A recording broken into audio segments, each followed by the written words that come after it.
Welcome once again to our few minutes together on the Parsha. This week is Parshas Va'era. If we count up the plagues that are suffered by the Egyptians in this week's Parsha, we notice that there are 7 of the 10 plagues. But that doesn't really happen until after the beginning of the Sedra.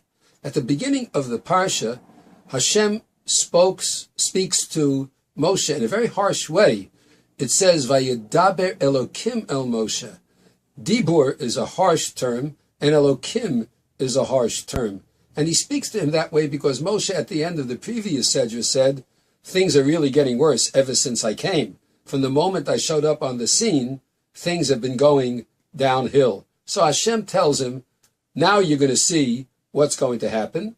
And the Arba Lashonos Shel Geula, the 4 expressions of redemption, which correspond, as we know, to the 4 cups of wine on Pesach I mentioned at the beginning of the Sedra.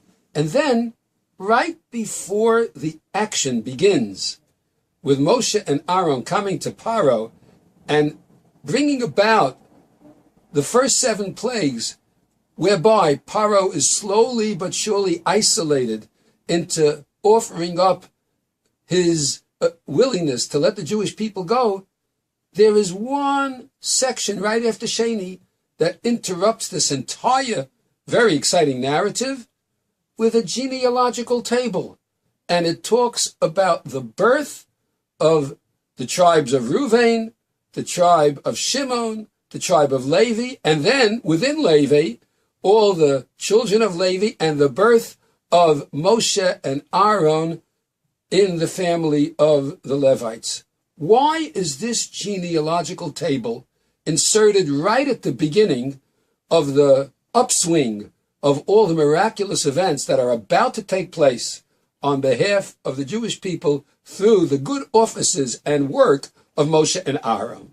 So there are a number of interpretations. Rashi, of course, tells us that since it mentioned Moshe and Aaron, it wants to give us the genealogical table. He also mentions that it's to tell us about the amount of time the Jews spent in Egypt, which could be easily calculated from the ages of the various members of the tribe of Levi that I mentioned. But Rav Shamsha Raphael Hirsch so appropriately tells us a crucial piece of information that we need to know when we understand the Torah study from the beginning on. Moshe Rabbeinu was the one who was the great leader who led us out of Egypt. He got the Torah on Mount Sinai.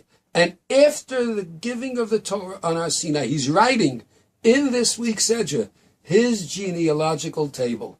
Because from this point on, miraculous events begin to unfold. Things that have never yet been repeated, and before then was never done. Miracles, an entire nation coming out from the midst of another nation. A man leading the Jewish people out of an entire system in which they were slaves to freedom. A man who was going to lead the Jewish people fighting against the most awesome power on earth with his mere faith in God and the faith of the Jewish people. This miraculous nature leads people to think that all this was accomplished by not a mere mortal, but somebody who was divine.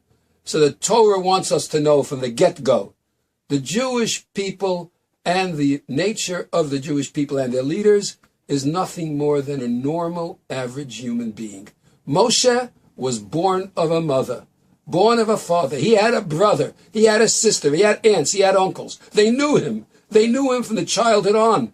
They knew about his errors, about his foibles, about his idiosyncrasies, about his greatness, but they knew he was just a man. The Torah is telling us a number of things. Number one, no saints amongst the Jewish people. Everyone is a man.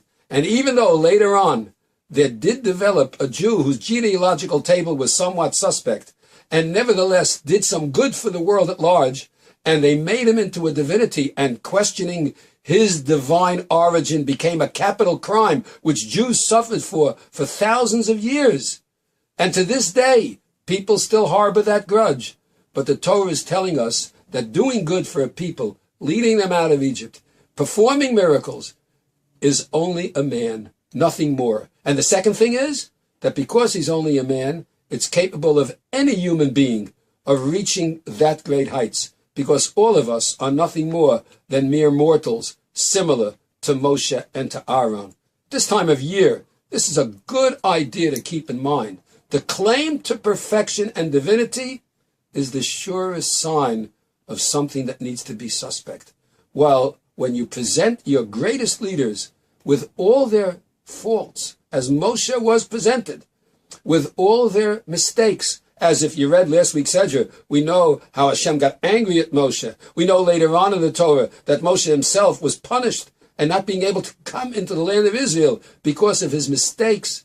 We get the picture that mere mortals can reach great heights and can lead the Jewish people, can make it that the Jewish people become strong and powerful, but remain at all times mere mortals. We are mere mortals, but each and every one of us has a spark of God within us that is capable of raising us if we strive to step out, if we think out of the box, and we strive out of the box, we might be able to achieve things that are greater than we are right now. Just as Moshe Rabbeinu, a mere human being, achieved a greatness and an activity that no one else ever managed to duplicate.